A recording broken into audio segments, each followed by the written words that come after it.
One of the main benefits of being on the right, I think, is that we're the party of the flat earthers. I don't know if liberals are aware of this, they probably are, but I'm pretty sure 98% of the flat earthers are on the right. Now, this is something that comes with the territory when you also have about 90% of the farmers. Some things are a little more attractive to the 95 IQ. This is an okay problem to have, though, because it actually doesn't appear to be intelligence that is the problem with the individuals ruining the country. The average IQ of people who go to post-secondary is 102.5, something like that. That's we'll call that just smart enough to get you into trouble territory. Propaganda being designed to work on smart people. Like really, we don't have to psyop you if you're dumb. There's not much misdirection required. I don't need to engage in kayfabe, as Eric Weinstein would say. I don't need to create several layers of deception to throw off a guy that thinks the earth is flat. It's not required.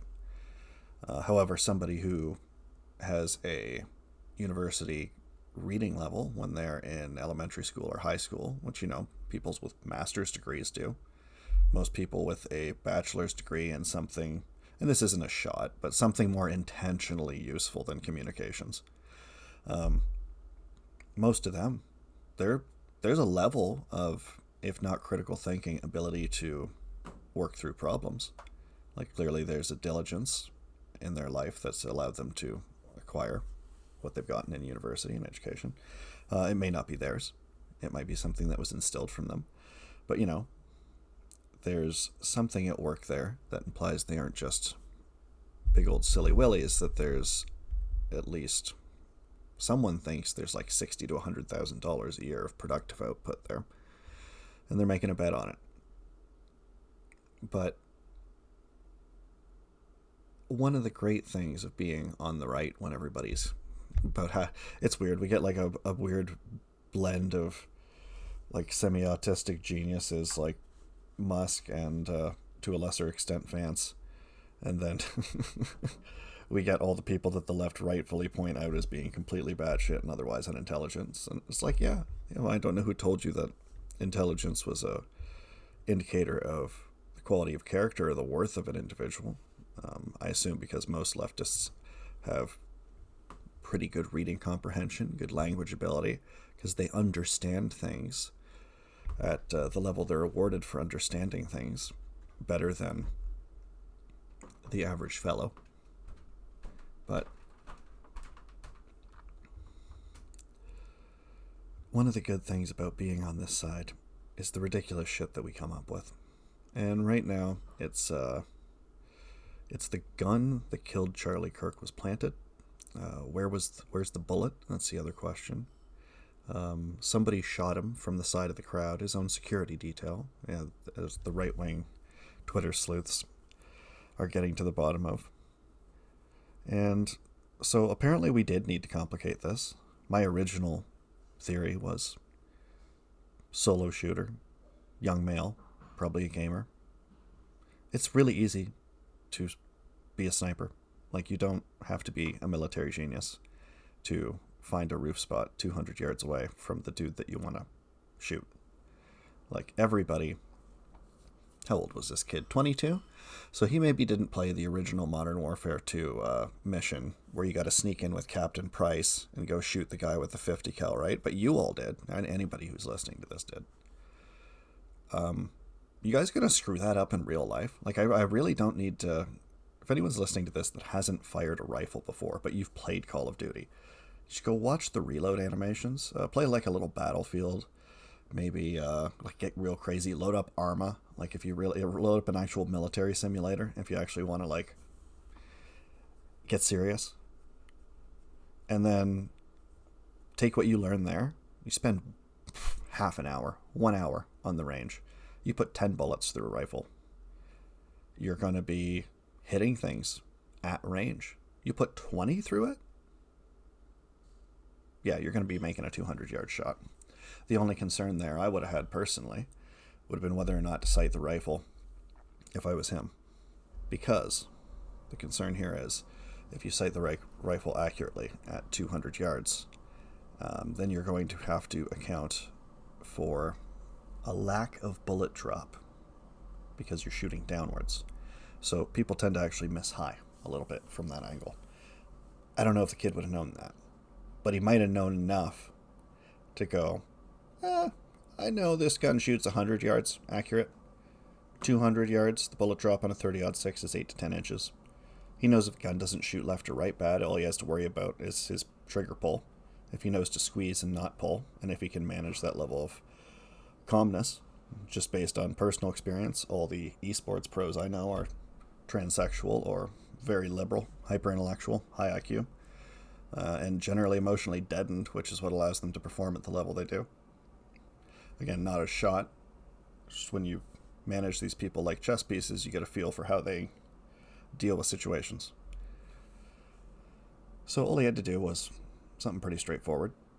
I don't think we need a conspiracy. However, the other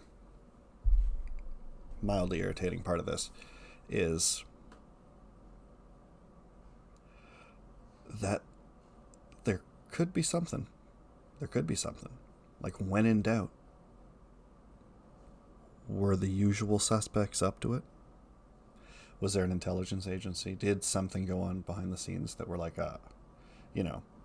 if I Charlie Day it and I put together 21 different points of information and I guess real hard, maybe I find something. There's been enough to find before. It would be reasonable to say that I ran out of conspiracy theories because all my favorite ones, at least, weren't really conspiracy theories to begin with. They just became labeled that. Russiagate, Find People hoax. I could go on, but again, if you're in a space where you're listening to this, you're familiar. Don't need to preach to the crowd.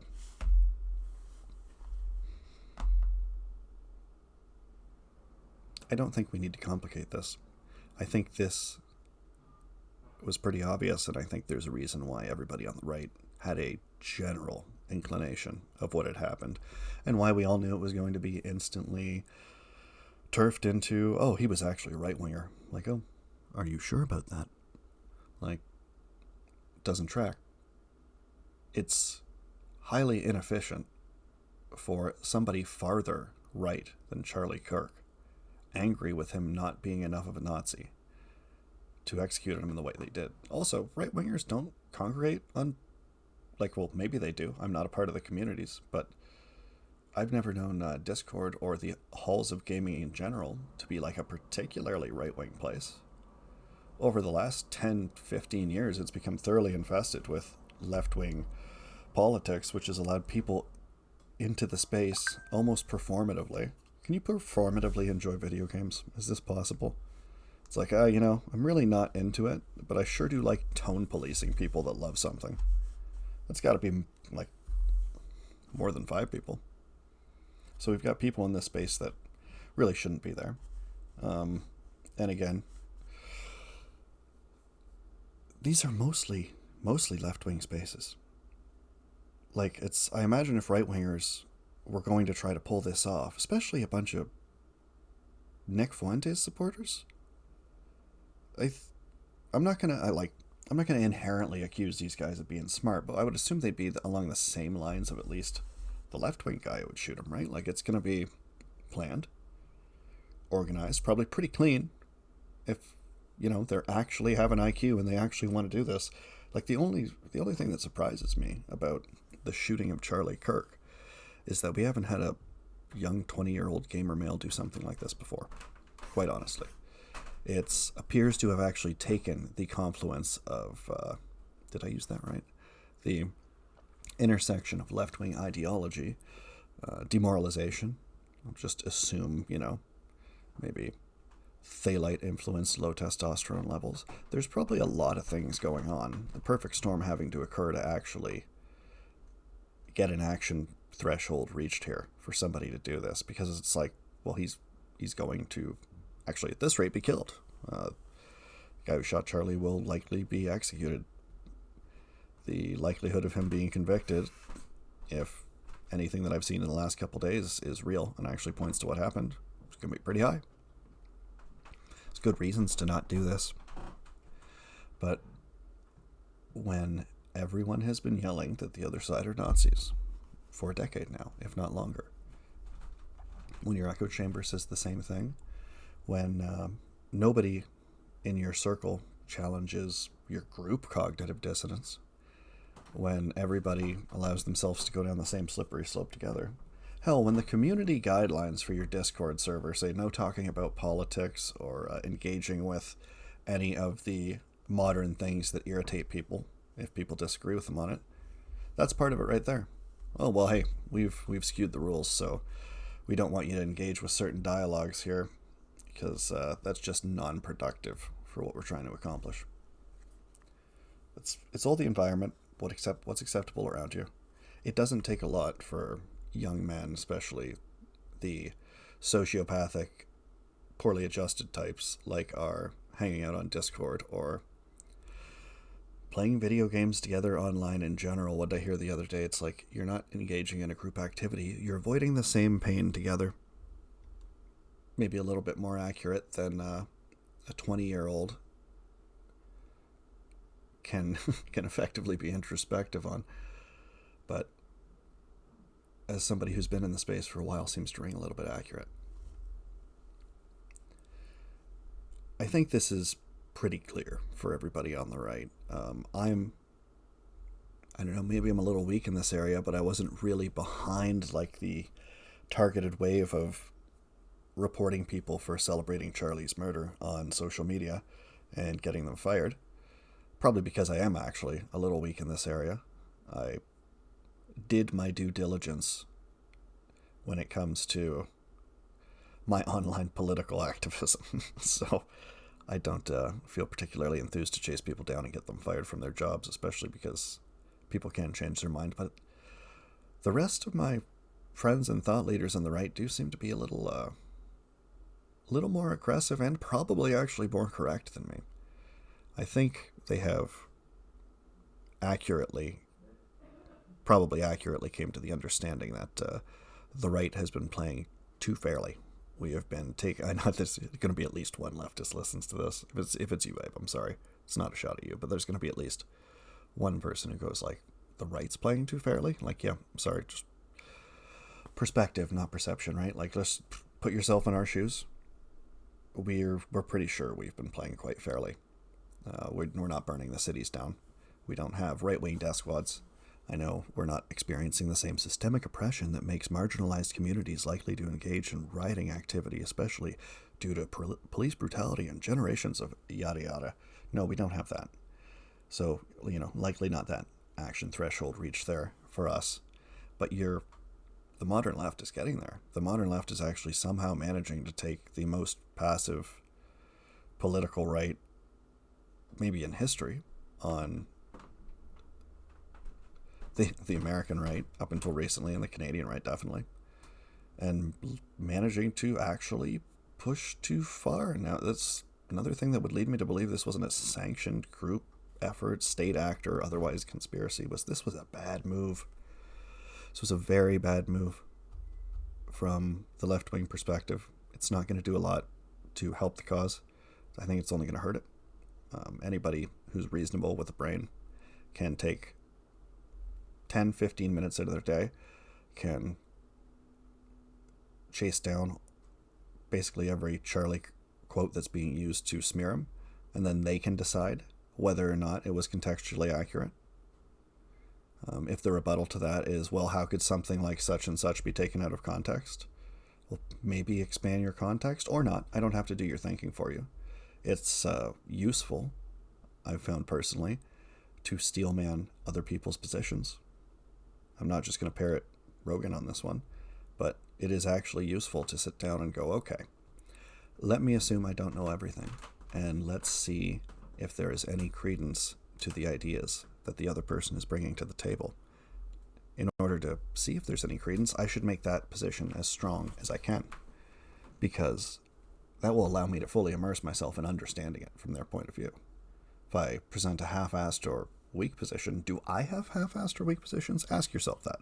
When you look at what somebody else is thinking or their position, and you shoot it full of holes. You straw man it to make it weaker, and then you attack that, and then you use your friend group to amplify that. Like, isn't their argument so dumb and silly? Don't we all see how it's dumb and silly together? You've got positions like that are just dumb and silly and feckless with no understanding or reason behind them? No, you don't, right? You're a thinking, intelligent individual. So then why does the other have these simple feelings? Because they farm and think the earth is flat? Well, have you talked to the flat earthers? They're an interesting bunch, and they're probably not correct. I'm like 99% sure they're not correct. Haven't been to space, so it's only 99%. But 99% sure they're correct. Have you talked to them? Because they're wrong, but they've got a lot of reasons as to why they're wrong. There's depth to it. They'll all probably quote the same sort of reasons to you. Does that inherently invalidate their position? No.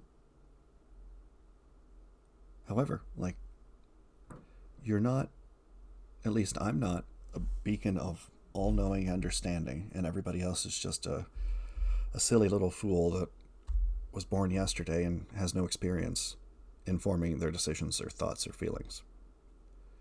When we're younger, when we're 16, when we're 20, someone smarter than me said this, we come out of high school, we come into elementary school, and we see the world's big and it's got a lot of problems. And then maybe we can fix those problems. In fact, we will fix those problems because we have naive optimism. We have an experience gap. Once the experience gap fills in a little bit, we start to go, oh, okay, this is how things are. Well, maybe I can make my life the best it can be if I can't fix everything. But some people aren't getting that switch, or they're not trying to make impact where they can, or they're not dreaming so large and fighting so hard that they're actually developing the momentum and the necessary resources to actually meaningfully change the world as an individual. A lot of these people are expecting their gold star later in life. I don't quite understand. We should be giving credence to other people's thoughts so far as we want to understand other humans. We're a social group. We have natural empathetic tendencies towards each other, sympathetic tendencies towards each other, whatever the tendencies are. We're not chimpanzees. There's a little bit more. And anything that the government is weaponized to do against one group of people, or that is allowed in the public discourse, or that is perpetuated by the media, that picks up momentum and targets a specific group of people, say like white conservatives or white men or whoever in the future becomes the next most privileged group after you're done with us, that can always be flipped around. That can always go another way. That's why intelligent people on the right should never want such things put into motion as to destroy the left in such a way where those same things could be put into motion to destroy us. I think the left needs to be destroyed in the marketplace of ideas. I think I might agree with my right-wing compatriots in going, they need to be shunned and handled much more assertively and publicly than right-wingers have been doing for a long time.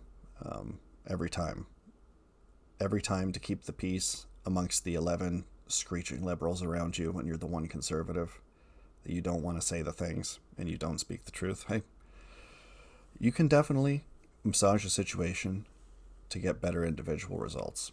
But if you intend on sticking up for those eternal principles that appear to have created the place we live in and the society that we take for granted, you may need to speak the truth often and loudly enough in such a way where you deprioritize your individual results. In that regard, we could take a page from the book of the leftists and maybe win a little better, but that's actually not from their book. That's from our book.